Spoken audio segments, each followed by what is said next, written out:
Selamat siang Bapak yang terhormat. Kami dari kelompok 4 yang terdiri dari saya, Samuel Hizkia Kwandu, Saya Rizka Yudia. Saya Nur Amelia. Saya Ratu Anissa. Saya Elsa Armelia Naisila Hawane. Saya Marcel Silviana Michelle Marundu. Di sini kami akan menjelaskan tentang sistem dari Bank Mandiri yang terintegrasi dengan middleware.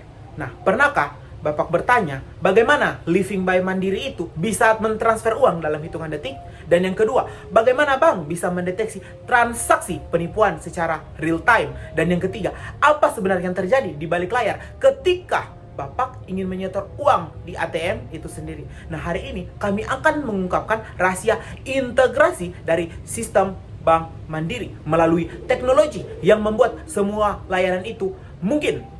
Nah, kami akan menjelaskan dengan analogi yang sederhana agar mudah dipahami. Nah, mari kita mulai dengan memahami organ tubuh digital Bank Mandiri itu sendiri. Oke, baik, kita masuk ke poin yang pertama, yaitu user portal atau gerbang layanan digital, internet banking mandiri online.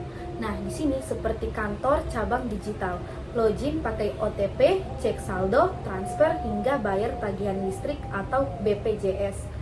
Contoh nyatanya itu saat Anda membayar pajak lewat Mandiri online, sistem langsung terhubung ke Direktorat Jenderal Pajak, mobil banking Living by Mandiri, dompet serba bisa, kris untuk belanja, top up, e-wallet, dana OVO, bahkan investasi reksadana. Fitur unik, biometrik, login, Face ID lebih cepat dari waktu buka kunci ponsel.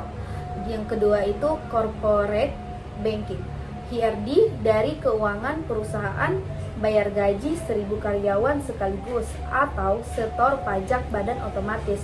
Nah, poin keduanya itu yaitu payment gateway, jantung transaksi, tol transaksi finansial, transfer BA Face 1 detik, Swift untuk luar negeri dengan validasi limit real time. Bill payment terhubung ke 500 plus penyedia layanan PLN, Telkom, dan lain-lain. Dan bayangkan seperti jalan tol dengan 500 pintu keluar. E-commerce payment link untuk merchant, proses check out lebih cepat dari waktu mengikat sepatu.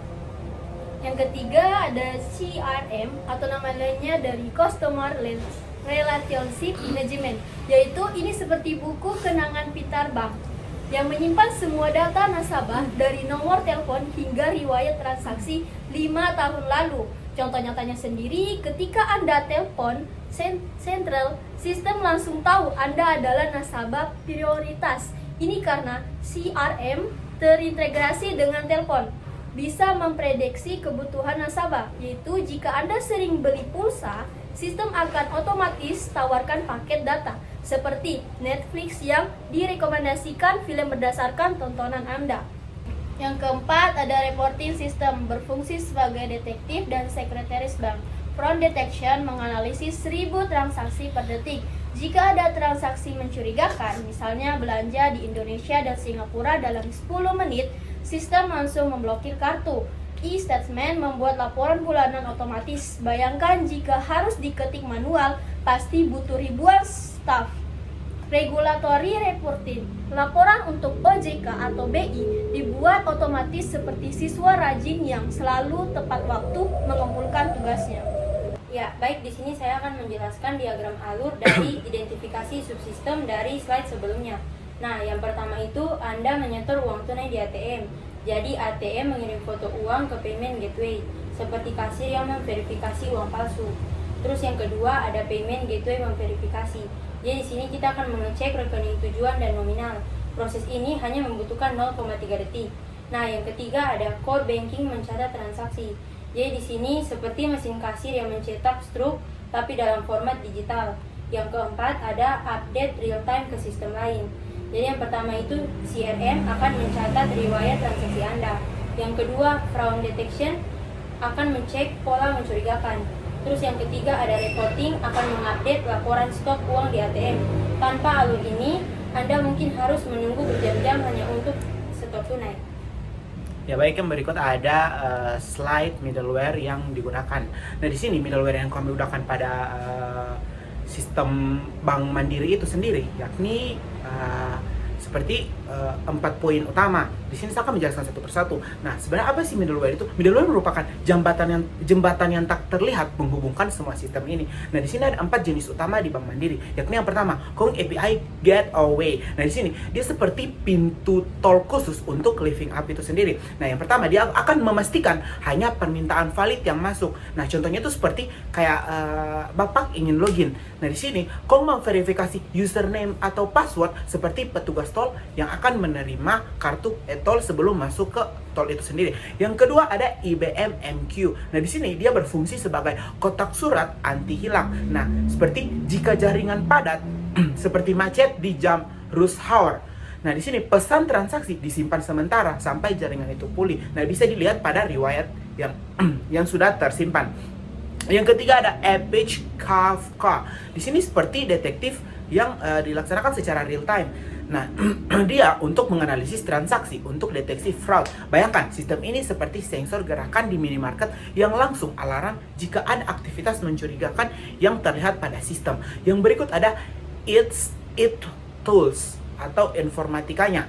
Nah, di sini dia bertindak sebagai tukang bersih-bersih data yang di mana berfungsi sebagai standar format data. Misal, mengubah JL menjadi jalan. Jadi data-data yang kurang atau tidak tercatat dalam sistem pada bagian ini akan diluruskan secara teratur sebelum masuk ke data warehouse itu sendiri.